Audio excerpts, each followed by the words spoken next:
Hello, welcome to Voices in PR. I am Blair. I'm the founder of Ball Communications. Today we have Shekinah, founder and senior brand strategist at Perfect Vision PR to join us. Welcome, Shekinah. Hi, how are you?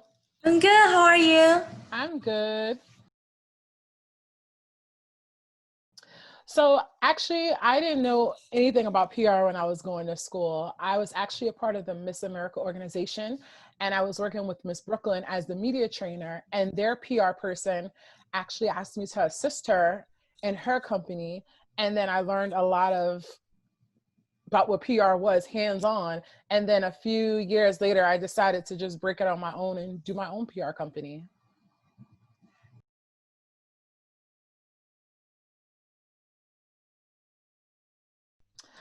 I think the most important thing to get placement for a client is to really know what their goals are and also know where they fall in as far as like media and what what media is looking for. You always want to have something that's exciting and a fun story, but you want to know what's best for your client. So I know some people just like visibility and just like to be everywhere, but you know, when you're working on building a brand, it's important to know what your ultimate goal is.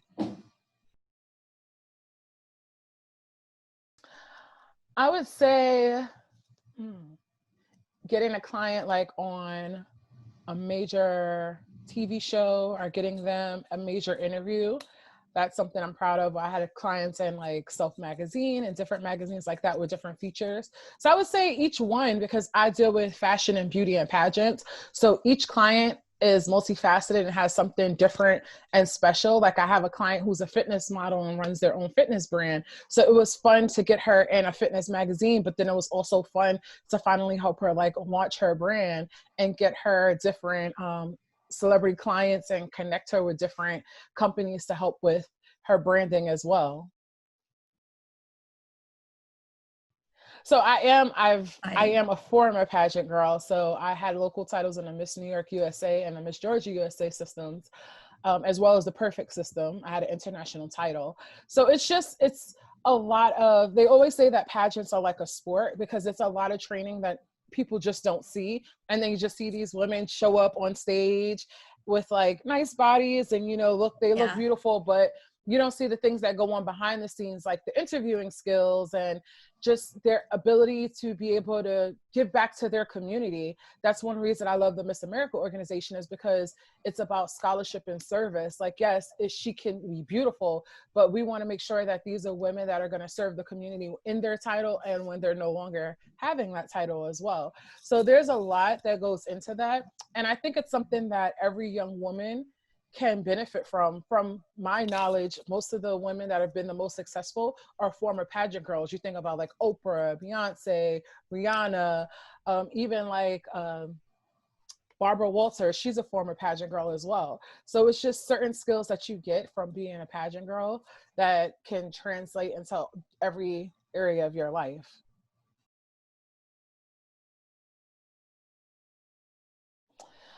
I've learned because first of all, my Instagram was hacked early in the summer. So I'm working on rebranding and rebuilding. And I think that this process has taught me so much about just being true to who I am and being genuine, and people just buying into that. Not necessarily having something that I'm putting forth that I feel like people want to see or want to know. People really just want to know you and what you're doing. And I guess like the more fun that looks or the more entertaining it is, that's what people buy into. But I also find that I think about long term. Even when I work with clients, I think about what their ultimate goal is. And when I'm posting and doing things, I think about what my ultimate goal is. Like, is this something I'm going to be proud of next year or 5 years from now?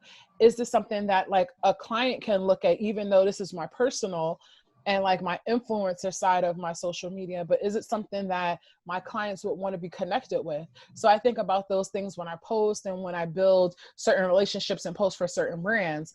It's just something, you know, I have to always be conscious of as a business owner as well as an influencer.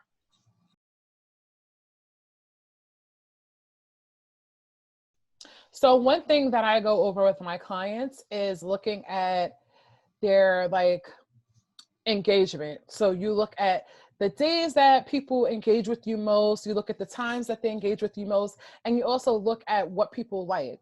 I've learned that most of my followers, they just like me to be dolled up. They like my Insta stories where I'm just like sharing my everyday life.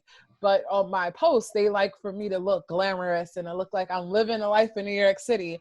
So I realized that's something I have to be more consistent with as far as myself.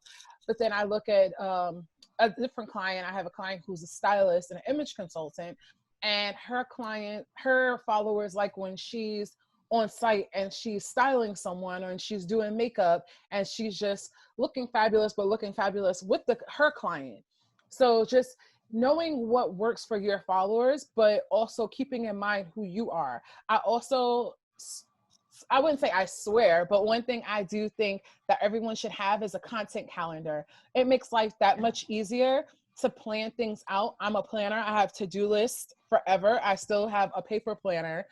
And just having a calendar to know like what's coming up as far as holidays or like the special days like Oreo Day or Apple Day and things like that. So if you don't have anything personally that you are planning for, you have something to plan for in regards to the special days that are coming up.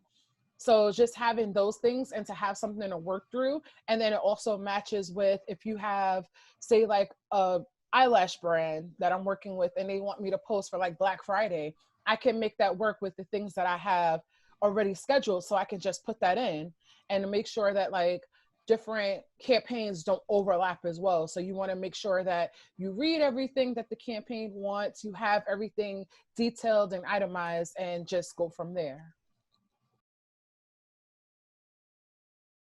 I would say that no day looks the same.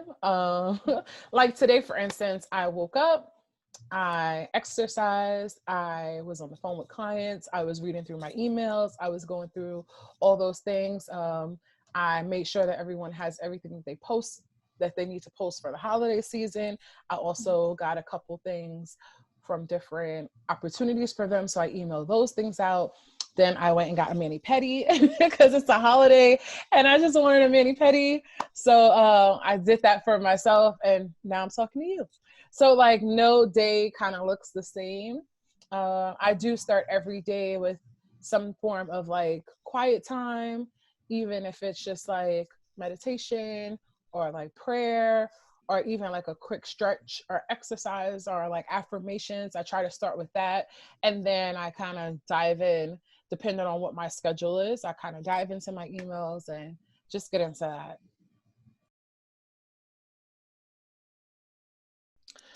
So I would say that I've still been pretty busy. I've noticed due to like the pandemic and the different movements, a lot of my clients who are people of color have had more opportunities to either get their voice out there or to become faces of different brands or campaigns and different opportunities.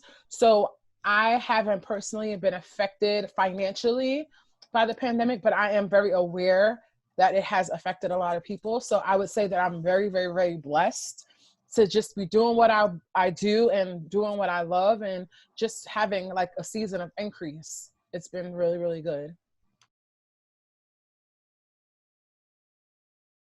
I would say they're responding more. And I would say that for certain clients, there's been a lot more opportunities, even for like TV shows or like reality TV, just different opportunities. They definitely are responding more, but there's also been a change, I would say, in media. Like a lot of people are switching places that they're working. Some people are moving from like online to print or print to online. Some of them are moving to TV. Some of them are moving cities and moving countries. So that like my media list of contacts, that's changed a bit. But as far as opportunities, they've been kind of steadily coming in.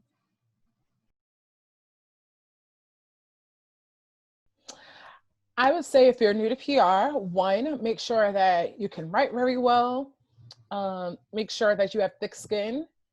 Everyone's not going to say yes every time you pitch something. They just might not like your client, but you also have to do your homework. You need to know how someone fits. You need to know how to pitch your client, and you need to also be aware of what that person has done before and after, and also know like what your client has in store, like up to like 6 months, with their goals are, like I said before, and then also what they're working on. You should always have an up-to-date media kit for yourself and your clients.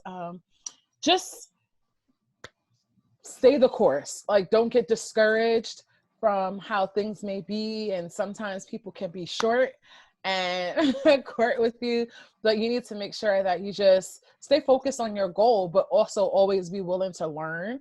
I've learned so much just like in hands-on situations, and just hitting the pavement and figuring it out. It was a big change, like being a junior PR, junior publicist under someone, and then running your own business. There's so much that you don't consider when you run your own business, just from like finances and just paperwork and different things like that. And it just being all on you and being your responsibility. So I say just be open, be open, organized, and ready. Yeah, those are really great advices. With me, I worked in boutique PR firms and like global PR firms, and always I'm learning a lot from each experience. Yeah. I'm still learning as I'm going, and it's just so important to have the big heart to take no for an answer, because I hear that so much. There's so many times people will say no to you, but just keep going, right? Yes. Yeah. So that would be all for today's Voices in PR. Thank you so much, Shekinah, for joining us and sharing your insight with us. No problem. Thank you for having me. So Voices in PR is a platform where we discuss relevant issues regarding PR and social media. We get insight from PR leaders and influencers about useful and trending topics. If you like this program or would like to share your thoughts, let us know.